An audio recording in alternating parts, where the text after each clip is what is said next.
دوسری بات، یہ آ گئے 31 دسمبر، ابھی سے میسج شروع ہو گئے نئے سال کے، نیو ایئر، نیو ہے، ہیپی نیو ایئر کیا ہے وہ، یہ ابھی سے میسج شروع ہو گئے۔ یہ کون کر رہے ہیں؟ یہ مسلمان، خصوصاً نوجوان طبقہ مبارکبادیں دے رہے ہیں، مبارکباد دے رہے ہیں نئے سال کی، نئے سال کی مبارکباد 1 جنوری سے۔ جو نئے سال کی مبارکباد دے سمجھ لو کہ اس کا تعلق عیسائیوں کے ساتھ ہے۔ جو نئے سال کی مبارکباد دے، کیا سمجھو گے؟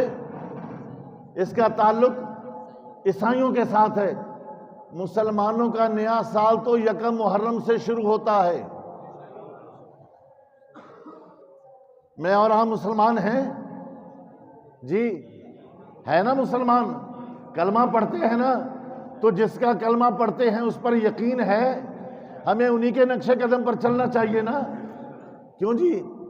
مسلمانوں کے سال کی ابتدا 1 محرم سے ہوتی ہے، مسلمانوں کے نئے سال کی ابتدا 1 محرم سے ہوتی ہے، 1 جنوری سے نہیں۔ 1 جنوری سے، جو 1 جنوری کی یا یہ اس پر جو مبارکباد دے، نیو یہاں پر کیا ہے، یہ اس پر مبارکباد دے تو سمجھ لو کہ اس کا تعلق عیسائیوں کے ساتھ ہے۔ یہ عیسائی ہے جو ہمیں نئے سال کی مبارکباد دیتا ہے۔ کیوں؟ عیسائیوں کے سال کی ابتدا 1 جنوری سے ہوتی ہے اور مسلمانوں کے سال کی ابتدا 1 محرم سے ہوتی ہے۔ پتہ نہیں بات سمجھ آئی ہے کہ نہیں آئی جی؟ بات سمجھ آ گئی؟ دو گے نا ابھی مبارکباد 1 جنوری کی؟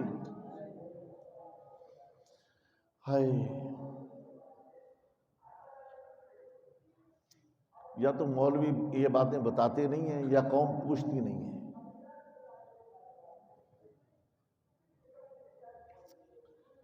پھر 31 دسمبر کو کیا کچھ ہوتا ہے، کس کو علم نہیں اس بات کا؟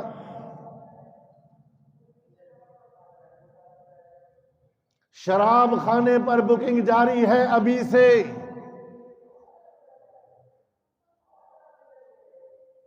ابھی سے بکنگ جاری ہے، لیڈیز کی بکنگ ابھی سے جاری ہے۔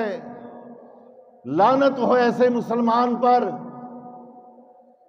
تیرے گھر میں تیری ماں نہیں ہے، وہ کسی کی ماں ہوگی، کسی کی بہن ہوگی، کسی کی بیٹی ہوگی، اور تجھے شرم نہیں آتی؟ تو اپنی عیاشی کے لیے نئے سال کی ابتدا اس طرح منائے گا؟ نافرمانیاں کر کے، گناہ کر کے۔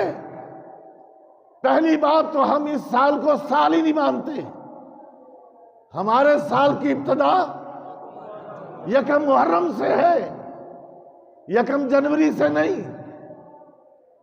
محرم کے اندر پھر بھی کچھ نہ کچھ شرم و حیا آ جاتی ہے، لیکن یہاں شرم و حیا کو تار کر کے چھوڑ دیا جاتا ہے۔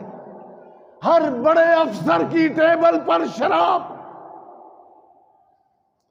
ہر افسر کی ٹیبل پر شراب۔ آگے جملے نہیں کہتا میں۔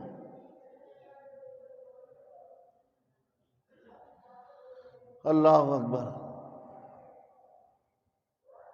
مت مبارکباد دو کسی کو اس کی نئے سال کی، یہ نیا سال ہوگا جس کے لیے ہوگا۔ ہمارے سال کی ابتدا تو معلوم ہے نا آپ کو، یہ ذہن میں رکھو۔ کیوں؟ ہم مسلمان ہیں، ہم مسلمان ہیں، اور دعا کیا کرو 3 دفعہ کلمہ طیبہ صبح پڑھا کرو، اور 3 دفعہ کلمہ طیبہ رات کو سونے سے پہلے پڑھ لیا کرو. نہ جانے کون سا جملہ کہا ہو اور کفر کی طرف چلا گیا ہو. رات کو سونے سے پہلے 3 دفعہ کلمہ پڑھو. کم از کم کلمہ گو مسلمان ہو کے تو مرو گے.